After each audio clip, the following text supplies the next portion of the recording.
wis ngono kok ditu ambek gurune.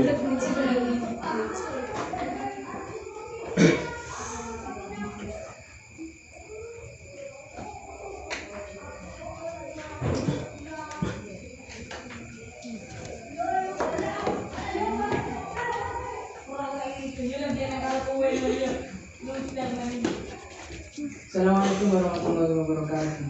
Waalaikumsalam warahmatullahi wabarakatuh. Silakan berdoa. Sebelum kita belajar, marilah kita membaca doa. Al-Fatihah. Selesai.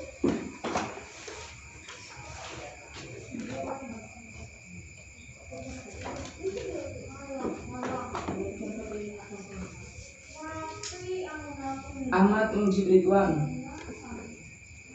Hadir. Ma'ruf Islamuddin, Hadir. Imam Hanafi, Hadir.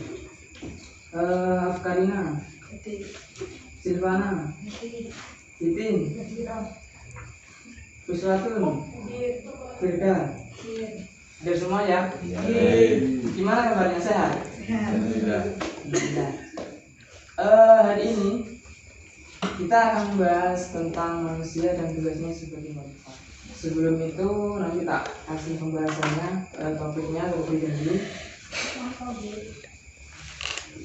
Ini wujud bagi.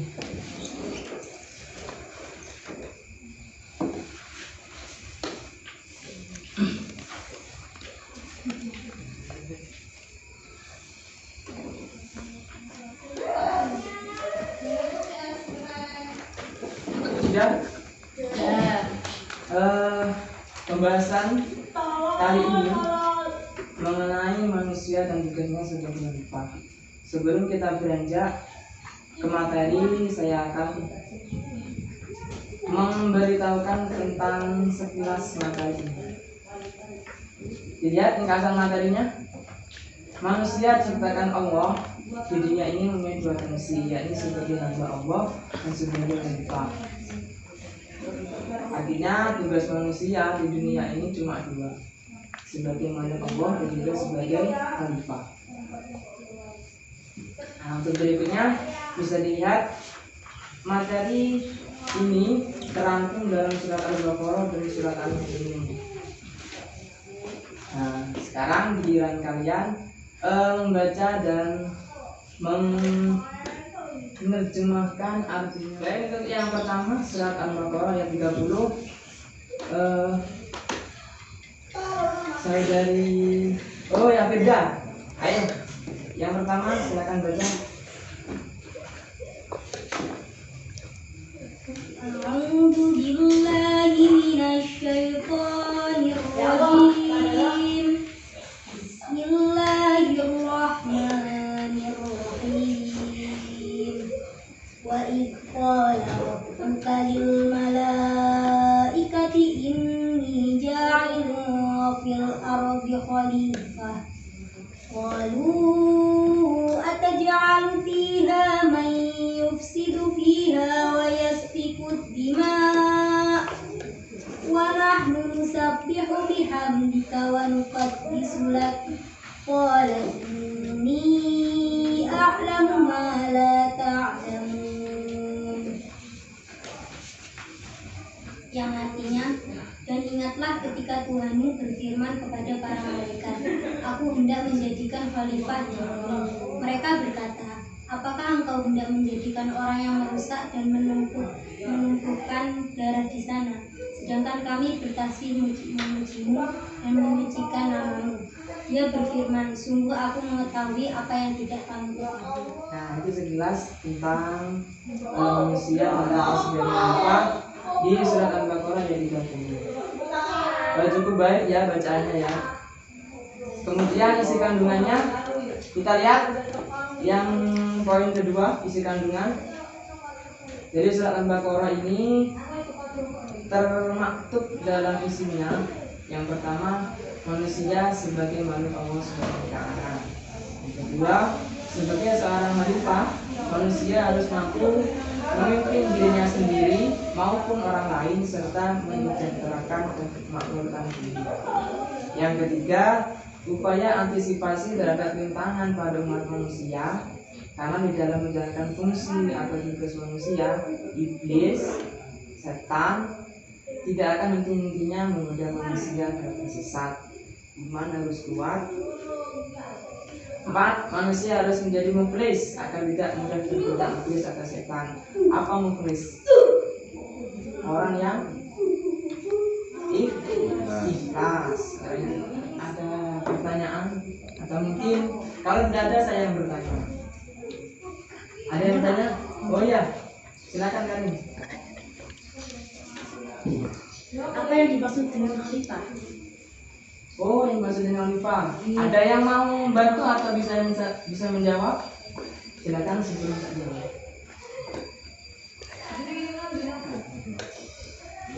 Ada yang bisa menjawab? Iya, tak jawab ya. Khalifah, karena tadi apa yang dimaksud dengan khalifah? Khalifah merupakan orang yang diberi kepercayaan untuk mengelola dan merawat bumi serta mengatur kehidupan di muka bumi dengan mengacu kepada rambu-rambu Allah Subhanahu wa taala. Enggak kurang Al-Qur'an. Artinya, khalifah tugasnya mengelola dan merawat bumi. Bukan sebaliknya, zaman sekarang banyak yang merusak lingkungan alam, kehidupan moral manusia semakin rendah.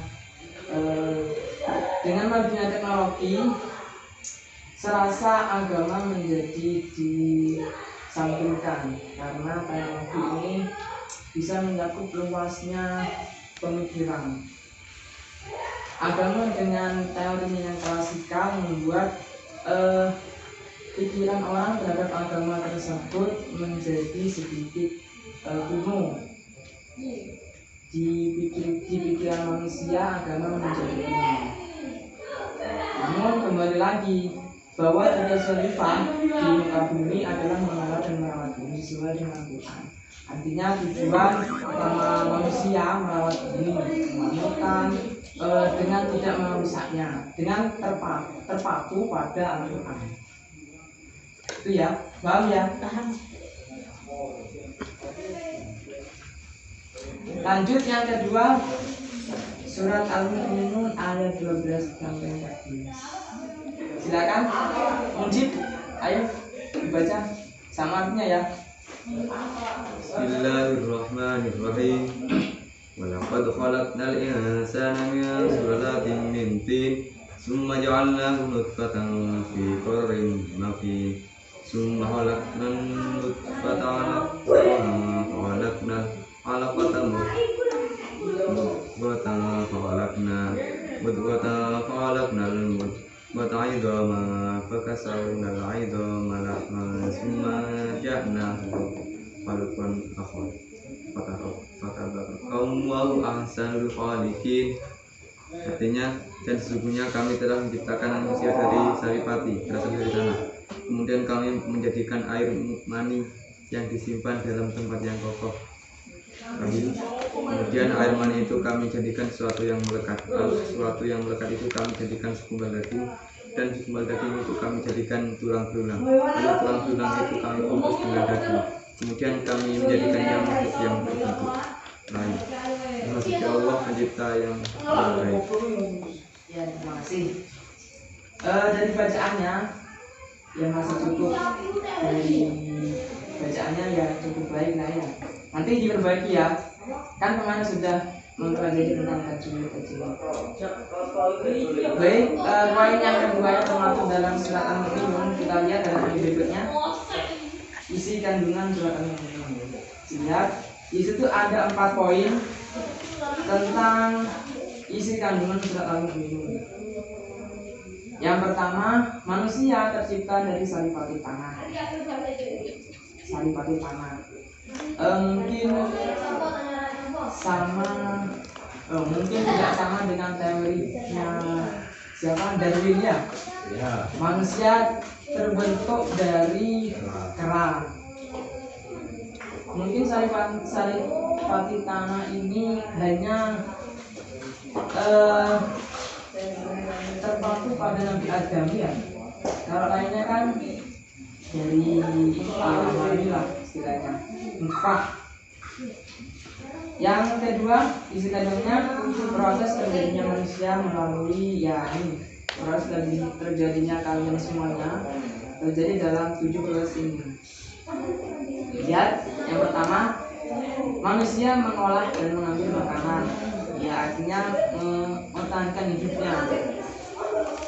Semua makhluk hidup seperti itu.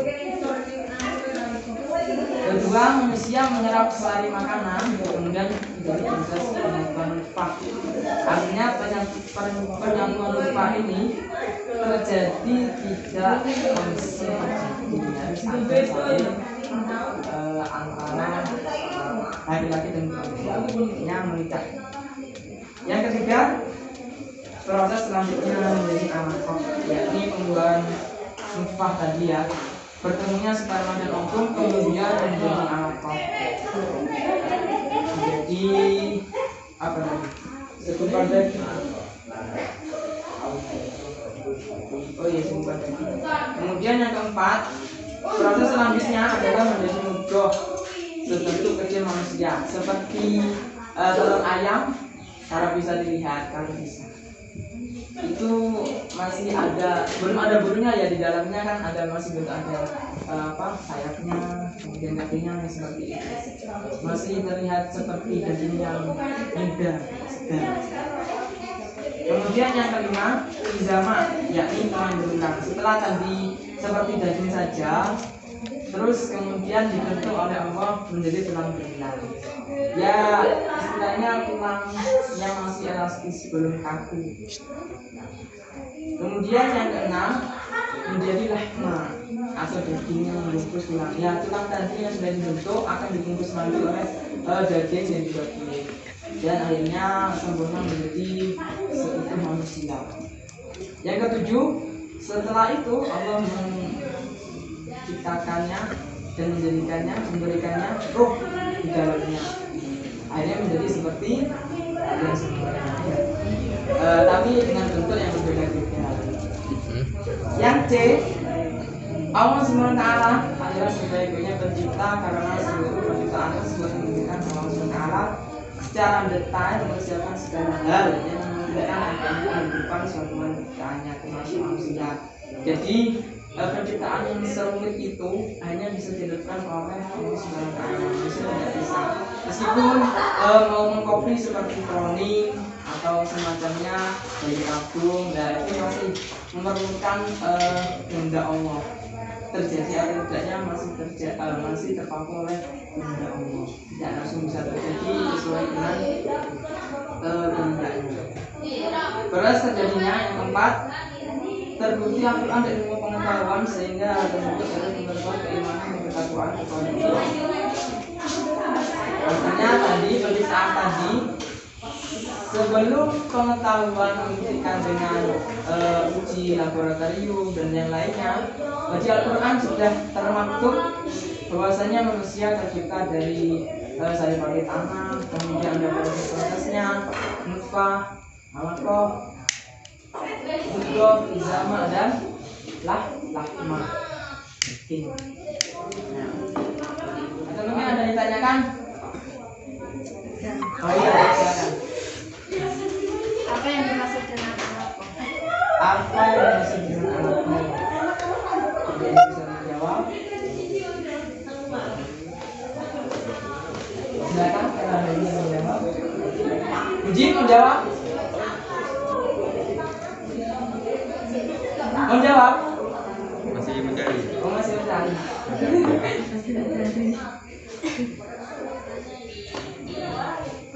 Imam, menjawab Mam? Oh enggak. Saya Pak. Oh iya, silakan. Alaqah adalah hasil pembuahan sperma dan ovum yang mendapat di dinding rahim. Menurut embriologi dalam periode ini belum ditemukan unsur untuk darah. Ya, sudah dijawab oleh Mujib bahwa alaqah adalah hasil pembuahan sperma dan ovum.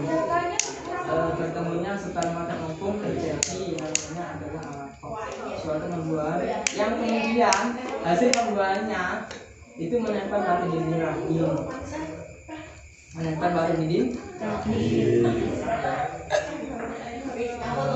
Baik, dari sini ada yang ditanyakan lagi? Sudah. Kita kesimpulan dari awal ya. Lihat dari surat Al-Baqarah yang 30 bahwa manusia di sini sebagai seorang khalifah, menjelaskan tentang manusia sebagai seorang khalifah. Kemudian surat Al-Mu'minun ayat 12 sampai 14 menerangkan tentang penciptaan manusia itu sendiri. Yang pertama, tugas sebagai khalifah merawat dan mengelola bumi, memakmurkan bumi. Kemudian yang Al-Mu'minun terjadinya manusia, proses terjadinya manusia. Kalau tidak ada yang bertanya? Kalau tidak ada, kita cukupkan pembelajaran hari ini. Semoga bermanfaat. Al-Fatihah.